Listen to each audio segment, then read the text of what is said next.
Alright, hello citizens of the Nigelverse. Is Nigel here once again, and this is going to be another wrestling review. It is time for our last stop in our little mini WrestleMania 36 journey for the time being. Do I think I'll revisit WrestleMania 36, a couple matches that I want to review from there, probably at some point. But as for now, one last stop, one last ride for WrestleMania 36. And so already we've looked at the Boneyard match for night one of WrestleMania 36. That was really good. Then we looked at Edge versus Randy Orton, Last Man Standing. That was not very good, but now it's time for the good again. It's time for actually our second Sin Mag match, and this one is also another, similar to the Boneyard match that we looked at already. This one's another fun Sin Mag match for a very different reason. And so let's take a look at perhaps one of, in a lot of people's opinions, one of the best matches of the time, and a match that I think is truly special, especially given recent events. I'm of course talking about Bray Wyatt versus John Cena in the Firefly Funhouse match from night 2 of WrestleMania 36. Now, of course, as always, I am not professional wrestling reviewer, analyst, or anything like that. Just a man who enjoys a good time, and I had a fantastic time rewatching this match. Now, I should say for all these matches, I watched them. All three matches we looked at this week from WrestleMania 36. I watched them when WrestleMania 36 first happened, because I watch WrestleMania every year, but especially he watched it this year when it happened. So getting a chance to rewatch this, yes, even the Randy Orton Edge one was a treat, but especially this one. So without further ado, let's get into it. Now, if you've seen these reviews of mine before, you kind of already know how this works. If you haven't, I'm going to be talking about what I liked and disliked about the match. So starting with what I liked, really just about everything, honestly. Now, this match, technically, this feud had been going on. Now, the feud leading up to WrestleMania had been going on for a few weeks, up to this point, about a month or so. But really, the way they positioned this, it goes all the way back to 2014 or so. So, John Cena and Bray Wyatt back in 2014. That's around when the Wyatt family first really, like 2013, 2014, around when the Wyatt family came onto the scene in WWE, and I remember them really taking WWE by storm. Like, a lot of people were kind of interested in the Wyatt family and their dynamic and everything, especially the charismatic leader, Bray Wyatt. The days of Husky Harris were long gone, and Bray Wyatt, Wyatt really, he reinvented and metamorphosized himself, and Bray Wyatt's so fantastic, especially at promos, but just a fantastic personality all around. And even in ring, solid. Like, I've talked about one of my favorite wrestling types being big men who are athletic, and Bray Wyatt definitely was. He wasn't doing like swanton and stuff like that, but the way he was able to move like relatively quickly, and the spider walk even, and I tried. Admittedly, watching the product, I do try what's said on screen, despite all the don't try at home stuff, and I did try the spider walk. I think I was almost there. I think I almost had it, but not quite. That is hard to do. But I tried it. Maybe I'll try it here in 2025. Yeah. So back then, Bray Wyatt was feuding with John Cena, and admittedly, kind of similar to what they did already with John Cena versus Kane, the whole Embrace the Hate storyline that they did only like a year or two before. But this one, Bray Wyatt trying to kind of expose John Cena for the fraud that he is and really wanting to prod out the darkness within John Cena. And with it being Super Cena, you probably know how it ended, with Bray Wyatt losing at WrestleMania 30. And for a lot of people, it seemed like that's really where the kind of downfall of Bray Wyatt began, at least in terms of on screen. Like, it really seemed like he couldn't really measure back up to that it really killed a lot of his momentum, at least in a lot of people's eyes. As even when he feuded with The Undertaker, even when he won the WWE Championship at Elimination Chamber 2017, in which, ironically enough, he won from John Cena because John Cena was the champion going into the Chamber, but even that, it seemed like it didn't really pick back up. Fast forward about 6 years, or it's technically 5 years, so 2019, no, fast forward, 5 years. So fast forward 5 years, that's when the Firefly Funhouse and the Fiend was established, and the Fiend already, they kind of ruined a little bit because of the Hell in a Cell debacle, that match against Seth Rollins, which that was a doozy, and coming soon to an Awful Month near you, who I don't think I have it on the schedule for Awful Month this year, although I was tempted to, but obviously that's for much later on. But Bray Wyatt, it had reinvented himself again with the Firefly Funhouse and the Fiend, and that was in 2019, and then in 2020 they ruined it even more when they had him lose the Universal Championship to Goldberg at Super Showdown. Great, but then Bray Wyatt begins this feud with John Cena and ties all of these things together, or talking about his loss from 6 years prior, and saying that John Cena didn't do the right thing, and so kind of wanting to get his revenge against John Cena. And this was, as I mentioned, I believe, I mentioned in my review of Randy Orton vs. Edge, which I do want to make a quick correction. It was not Dolph Ziggler that Edge speared at SummerSlam 2019. It was Elias, actually. But nevertheless, as I did mention there how not having a crowd could either help or hinder a match. But I think in this case it really did help because John Cena was then being stalked by the other puppets in the Firefly Funhouse, that being the Ramblin' Rabbit, Mercy the Buzzard, Abby the Witch, Huskus the Pig Boy, and so Bray Wyatt really playing the psychological warfare going into WrestleMania. And this match, even more psychological warfare, because John Cena comes out first, and you could tell John Cena very awkward not having him look out at the crowd, because simply put, the crowd wasn't there. And this was even before the makeshift crowd that they had with like the PC recruits, or then obviously the Thunderdome would come later on in 2020. This was when there was no crowd, but John Cena says welcome to WrestleMania, and that's really where things kick off, because have it spliced in with not only Vince McMahon's voice but Mean Gene Okerlund's voice, and then John Cena finds himself in the Firefly Funhouse, and then from there, to quote Anakin Skywalker, this is where the fun begins, because then it's pretty much a look back and a dissection of John Cena's entire career after he leaves the Firefly Funhouse. He runs into the Vince McMahon puppet. He comes out. Bray first has him revisit the debut he had against Kurt Angle.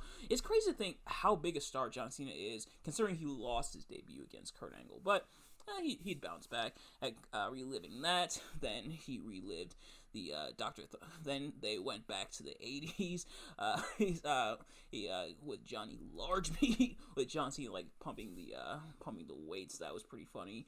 And then having to go back to the Doctor of Thugonomics, and the whole time Bray Wyatt is really mocking John Cena the entire time, and really dissecting his character, especially in the Doctor of Thugonomics segment, where he mentions John Cena claims to be this hero, but he's really a bully, an awful person, using his opponent's insecurities to really belittle them in his raps, which, you know what, he has a really good point, because even when John Cena was face, he was doing that. But now he did do that, of course, when he was heel, but especially even after he turned face. One example I could give is the rap battle he had against the Big Show, when Big Show was doing the rap and everything. But then, and Cena from there then transitions to the NWO, to Monday Night Nitro, and thus giving us an image of John Cena that they would use now that John Cena is heel. But John Cena seemingly breaking free from the spell. And actually, I do have to revisit it first we do have to scale back just a little bit before the NWO stuff of it's directly referenced the match that they had at WrestleMania 30. With Bray Wyatt once again becoming the Eater of Worlds, back when it was cool before they ruined it with the swamp fight.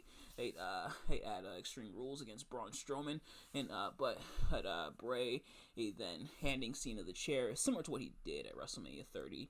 He telling John to do the right thing, and this time John Cena, I forget, because I don't think I've actually seen the WrestleMania 30 match in its entirety, so maybe I'll review that next year, or if I do have some time, maybe I'll revisit it this year, or watch it this year, but this time, John Cena does swing with the chair. Bray Wyatt evaporates. Then we get to the NWO stuff and the Fiend comes out, puts away John Cena with the mandible claw, and really this match, which admittedly my kind of mini summary that I did there does not do this match justice. Is because this was a whole lot of fun from start to finish. All the references, all the truth in a way to a lot of Bray Wyatt's words, everything that they visited from different eras, has some not even directly tied to John Cena, but such creativity in this match. And it's a match that actually John Cena wrote. So John Cena did admit on the Chris Van Vliet show that this was the only match that he ever personally wrote, and that he wanted to see what they could do with this Firefly Funhouse match, especially with the restrictions of COVID, no audience and everything.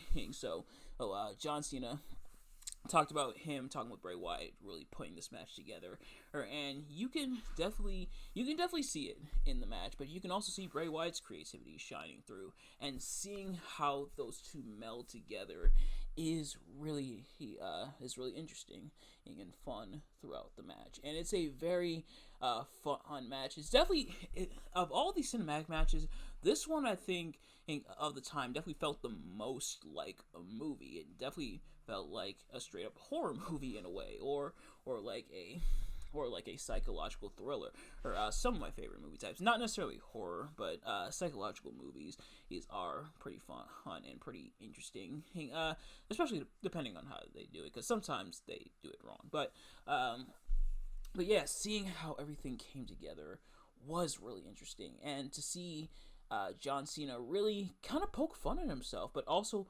really examine his character, or even more than what he'd be doing in modern day with the heel turn. And perhaps the headcanon could be made, this is kind of my headcanon, is that at the effects of the Fiend, they kind of talked about that for a while, the effects of the Fiend really turning people evil. It happened with Seth Rollins. It happened with Daniel Bryan, good or evil. It happened with the Miz. Years before Karrion Kross was doing it. But having Bray Wyatt have that effect on John Cena, perhaps it took longer for the effects to really take hold of Mr. Super Cena. But nevertheless, as this was a lot of fun. Of all the matches that you look at from WrestleMania 36, if you go back, I definitely recommend this one, because this was fantastic. In fact, I might go this far, and maybe this is a little controversial, maybe this is unpopular, but I'm okay with that if that's the case. I think this might be Bray Wyatt's magnum opus. I think this might be out of his entire career, which unfortunately was cut short due to his passing. But I think this is probably the greatest thing Bray has ever done, even more than winning the WWE Championship. Which when he won the WWE Championship, when he finally won the WWE Championship, I was hyped. Like, I remember watching it at the time, and I was super hyped that Bray Wyatt was finally WWE champion. And now the reign was kind of short and kind of a transitional reign in a way, to put it on Randy Orton at WrestleMania 33. But I was hyped. But I think this might be the greatest contribution in Bray Wyatt's career. Now, that's just kind of a personal opinion of mine. If you disagree, that is totally fine. But me, he's seeing seeing how everything played out with this match, seeing the amount of creativity. This is, even though John Cena did write this match, you can definitely see Bray Wyatt's creativity as well shining through this match, and I think it's on full display here with the amount of stuff, with the amount of references, with the amount of callbacks.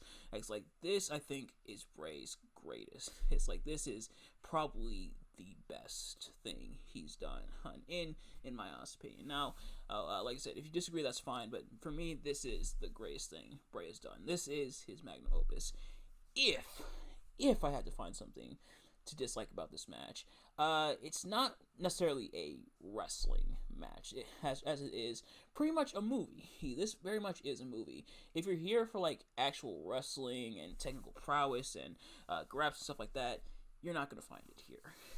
But you know what? For the story, for the amount of storytelling that went into this match and the amount of creativity, I think it definitely works. But if you're looking for a straight up wrestling match, I don't think you're gonna find it here. In fact, I'd argue, kind of the counterpoint to my only kind of nitpick there is, I don't think this would have worked as well if it was a regular match. Like, because John Cena versus Bray Wyatt in a regular match, people had already seen that already. We saw it at WrestleMania. We saw it at WrestleMania 36. Do I think they would have put on a fine match against each other? I'm sure, but I don't think it would have been as good as this. I think having this go more the storytelling route, having the full creativity on display, I think worked wonders when it came to putting this match together. But in the meantime, that's going to do it for this review. Thank you all so much for watching. I hope you enjoyed. If you did, please do me a favor. Like, comment, subscribe, share with your friends, and turn on those post notifications so you know every time I upload a video, so you can never miss an upload. And let me know in the comments below your thoughts on the match, my review of the match. Do you like the match? Do you like my review of the match? Let me know. Thank you all so much for watching. Next week is going to be technically the last week of our WrestleMania reviews, only because I only put in for 5 weeks. I kind of plan, I should say, for 5 weeks of reviews. I might do some more reviews here and there because we're not quite at WrestleMania yet, but as for like concrete reviews, and next week we're looking at perhaps, in a lot of people's opinions, one of, if not the greatest WrestleMania trilogy of all time, that being the Rock versus Steve Austin trilogy. So that's going to be happening next week. But in the meantime, thank you all so much for watching. I will see you guys later. Peace.